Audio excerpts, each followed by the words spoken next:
Hello, everyone, and welcome back. This is our last presentation for today. We have Regina Jordan, who has a degree in equine science, and she has a little presentation she's going to talk about. So, again, everyone is muted and your videos are off. So, if you have any questions, feel free to put them in the chat. And when Regina's done, we'll get them answered for you if we can. Thank you and welcome, Regina. Thank you for doing this. Thank you for having me. Thank you for this opportunity. I'm very excited that to get to talk to people who know so much more than I do about what's going on, and I love to learn new things, especially with horses. So hopefully today we can learn some new things together. And as you can see from outside, we're getting the snowstorm, and it put a little kibosh on my original plan, but this is what I have for today. I'm going to keep it very simple and short. So if you have any questions, please just ask them. Here's some two basic forms. One is the colored chart is the muscles of the horse. And this black and white is just basic parts. I've noticed some other people may not have this information, so I thought I'd start with something very basic. So all the colors are the muscles. One of the strongest muscle in the horse is the jaw. So if anyone wants to take a screenshot of these, they can see them okay. Just want to make sure that you can see them.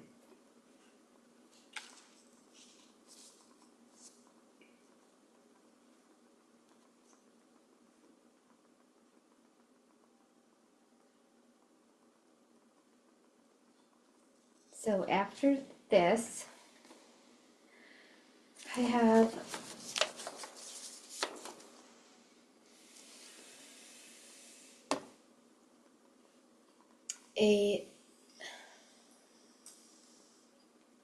this is going to help me demonstrate some things. And of course, we have our little American flag.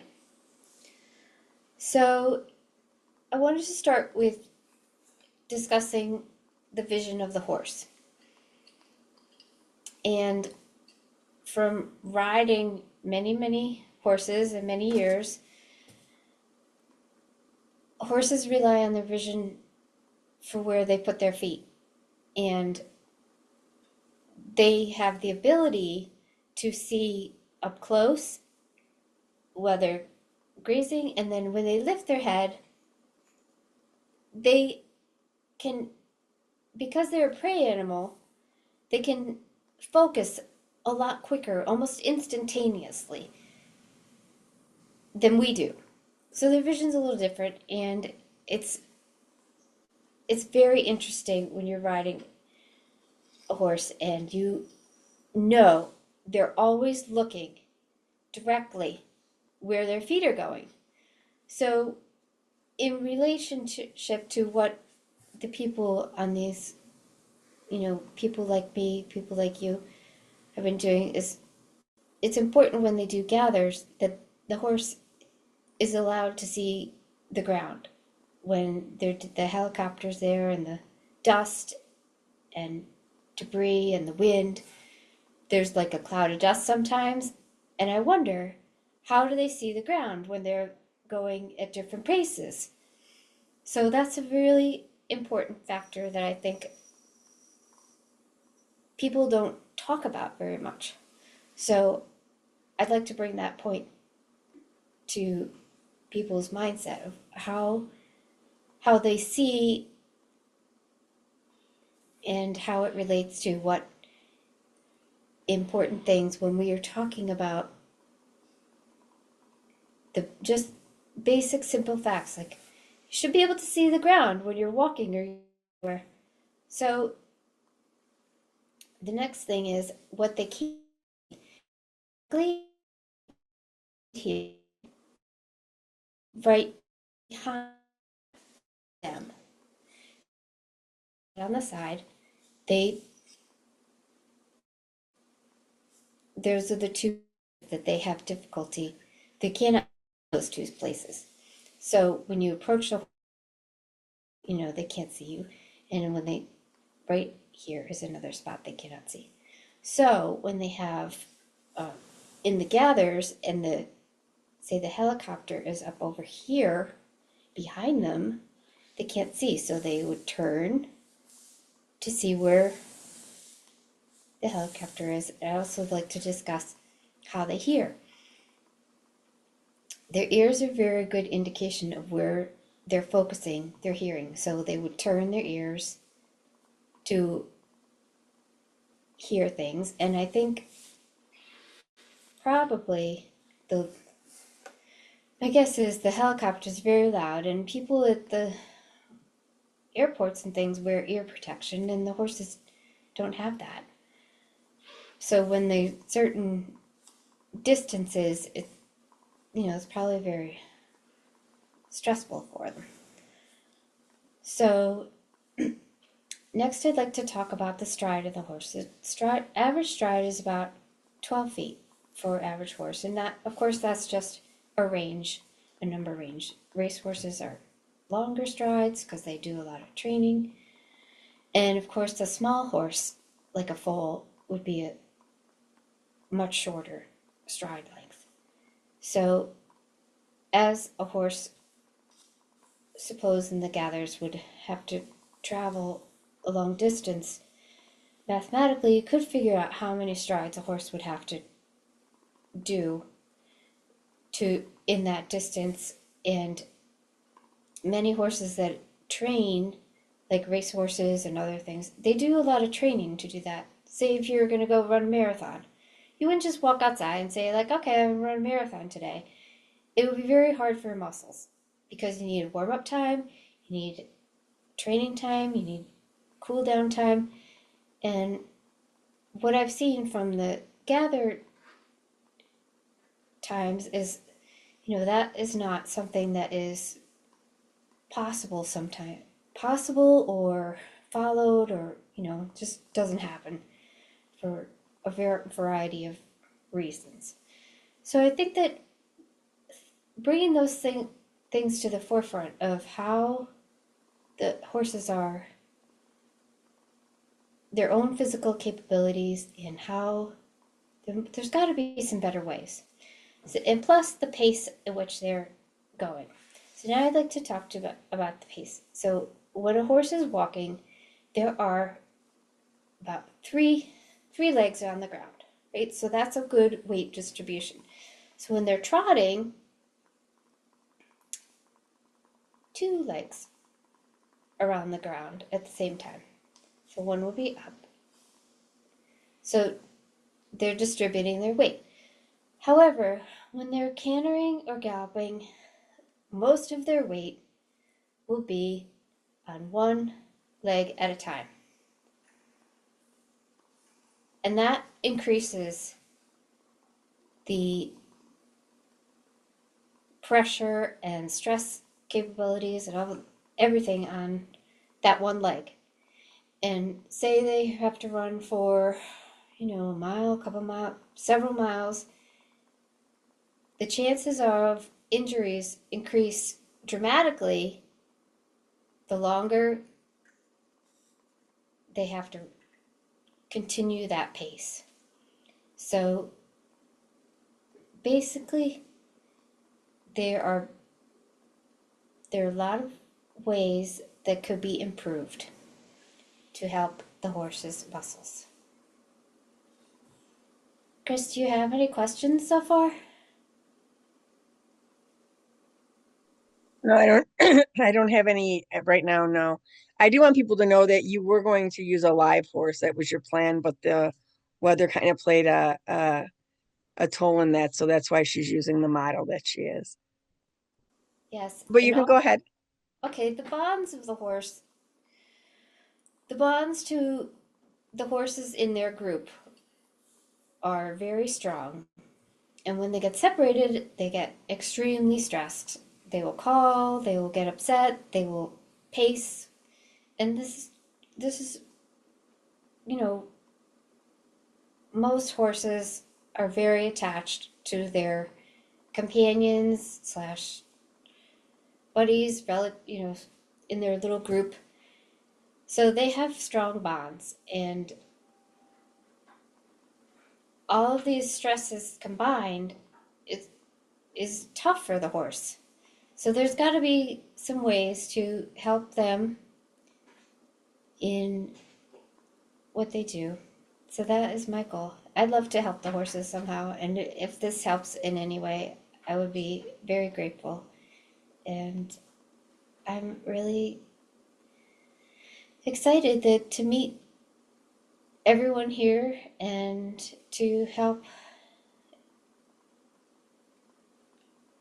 with any questions. Can you talk a little bit more about the different muscle distribution? Like we saw your chart, but you didn't talk a lot about that. I don't know if maybe you can convert the chart into the model that you have, maybe, and just talk about that a little bit. Sure. So I'll bring the everything, all the muscles are above the knee. Everything below the knee is tendon. So their muscles are very much similar to ours. If we were, they have all the same type muscles. Their jaw is the strongest muscle. Their their shoulder muscles and their back muscles, the back muscle goes all the way down and they all connect up by the hip and then they go down. And then their leg muscles are also very strong. But it's interesting to know that their jaws are the strongest muscle in the body. So when I do an evaluation of a horse, the pressure I use is very light. The muscles are very much like our own. If you used a lot of pressure and there's soreness or tension there, they get, they let you know. And there's a muscle can only go for so long. The distance, say in the gathers, like the distance that the horse has to travel is is exceeding their capacity. They will get exhausted.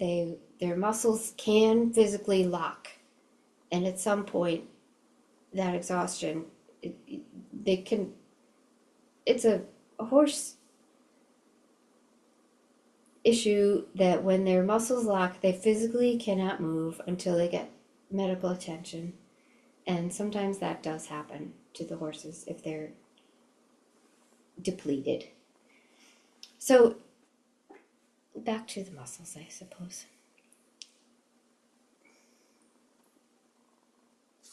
Let me put this up closer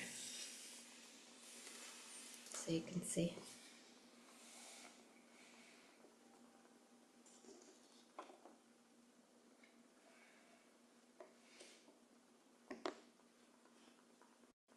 Krista wanted to know if you do equine massage. I do. Can you talk a little bit about that?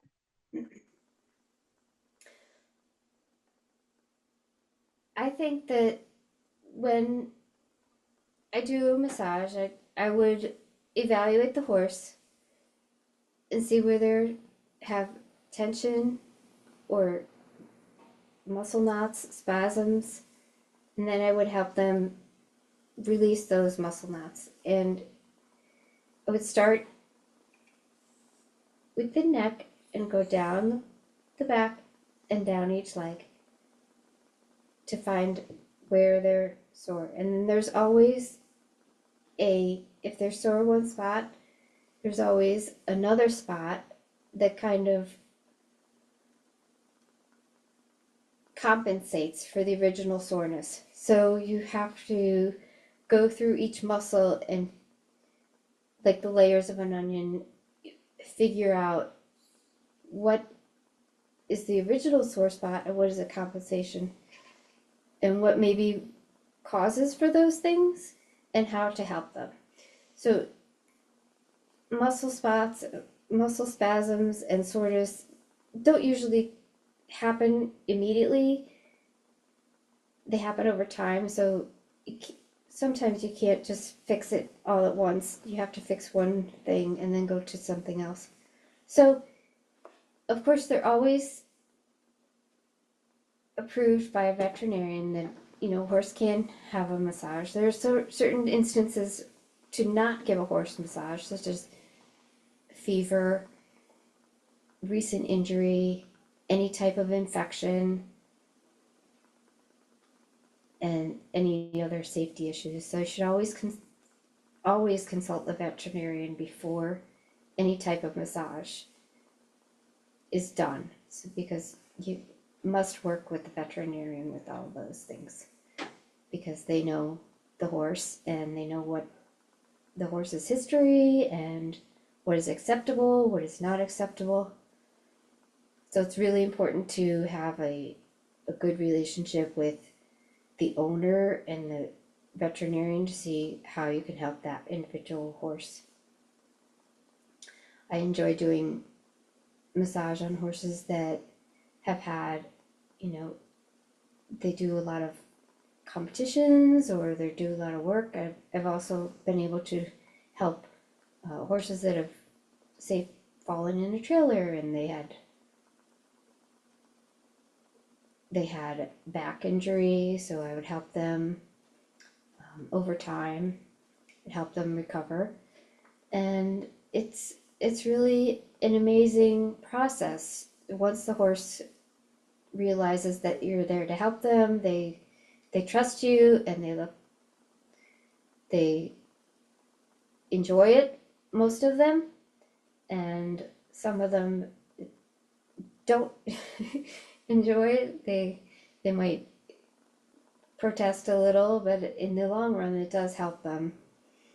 It helps them with relaxation, helps them with circulation, it helps their lymph systems, it helps everything to have a massage. And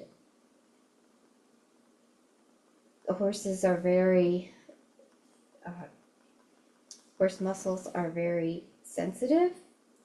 They also have, which we call a bug reflex. So if you touch a certain part of their skin lightly, their whole skin will twitch. That's a bug reflex, and that's designed to help them get rid of mosquitoes or flies or whatever is bothering them, and that's just part of their anatomy. So I also think that anytime um, you're working with horses, safety is always a very big. People like to, I like to say safety first. You should always make sure that you're safe as a person and that the people around you are safe, the horse is safe. There's a lot of things that go into making sure your safety and that you provide safety for yourself and for all the people around you. And that's why I really was excited to do this talk today and to have something a little uplifting and hopefully positive because sometimes doing this type of work can be discouraging and there's heartbreaks and you have to figure out a way to keep going and to show, do it for the people who care about the horses and do it for people who, are volunteering their time and efforts to help the horses and help the people who are caring for the horses. Because as a group of people, we have a lot more in common than we do differences. And I really enjoy that fact. Do the horses usually realize that you're there to help them when you go in and give them a massage? Do you feel like they know? Do. They do. They realize that I'm not there to hurt them. They let me know through their facial expressions, their ears, if I'm using too much pressure. Um, an average pressure amount would be like, you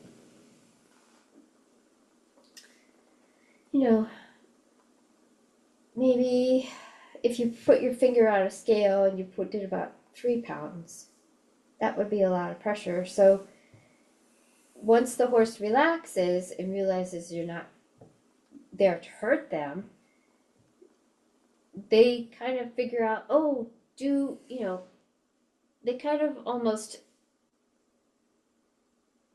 like wiggle around to like where this where they want you to focus on. Like they start to let you know, oh, here my shoulders bother me or whatever. If you really know a horse very well, they kind of let you know what's sore on that day. If I had like a horse that I would go on a regular basis, they would do that. And then I would think that if, especially if they're injured and you were saying their muscles were so sensitive already, it's got to be kind of tricky for you then to navigate equine massage. It depends on what type of injury. There's many tools out there to help. There's heat, there's ice, there's lots of things, and depending on the what if they had a chronic injury or a recent injury, and then you rely on the veterinarian or whoever the owner is to discuss what would be helpful for that day. Sometimes it's good to ice their back if they have, or heat. It depends on what it is. There's lots of different things that help them. And there's different scenarios in which what helps more. Like icing sometimes gives a little pain relief, and heat also will give pain relief, but in different ways. Like the heat will bring more circulation, or the ice would calm down some inflammation if you need to. If a leg is a little swollen, you need to bring inflammation down, you can use some ice. Only for 10 minutes. I would do 10 minutes on, 10 minutes off, because you don't want to burn them. And since the horse can't speak out loud, you always have to err on the side of caution and have good communication with the people who are caring for the horse on a daily basis.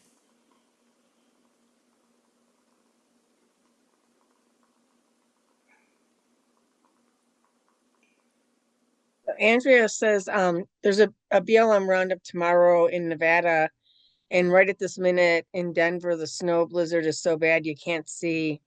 Won't the horses have a trouble not seeing tomorrow morning?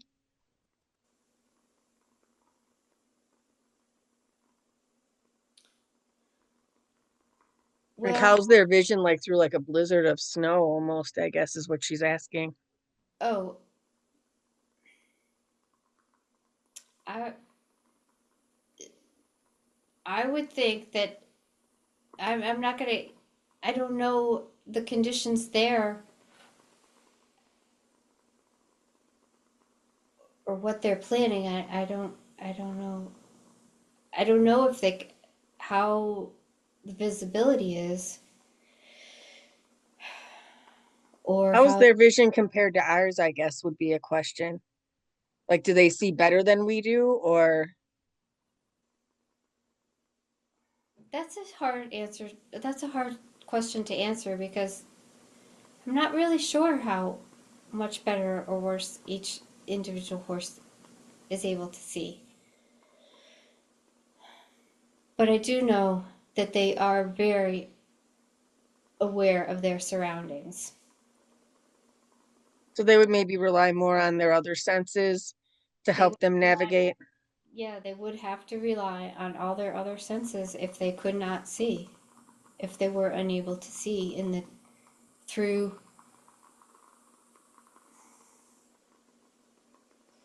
through the weather conditions that were not favorable.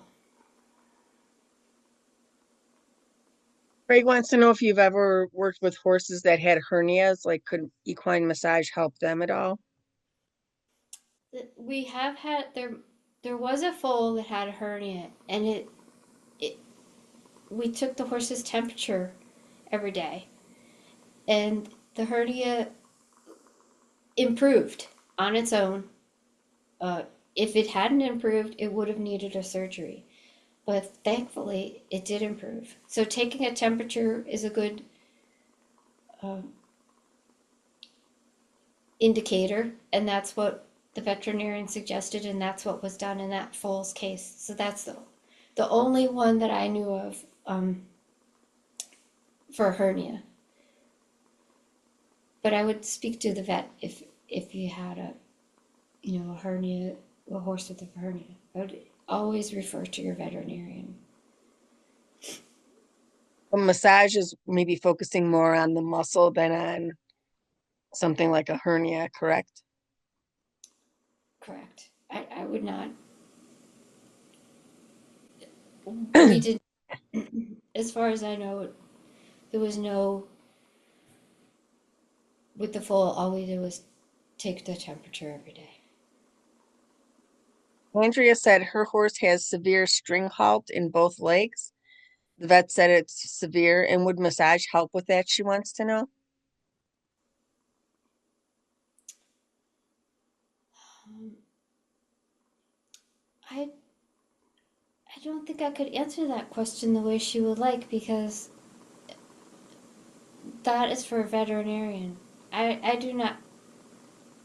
I'm not a veterinarian, and I would not tend to diagnose. But I think a massage would help in different ways if the veterinarian thought it was okay. Like it could relax the horse. It could offer some temporary pain relief if it was causing pain.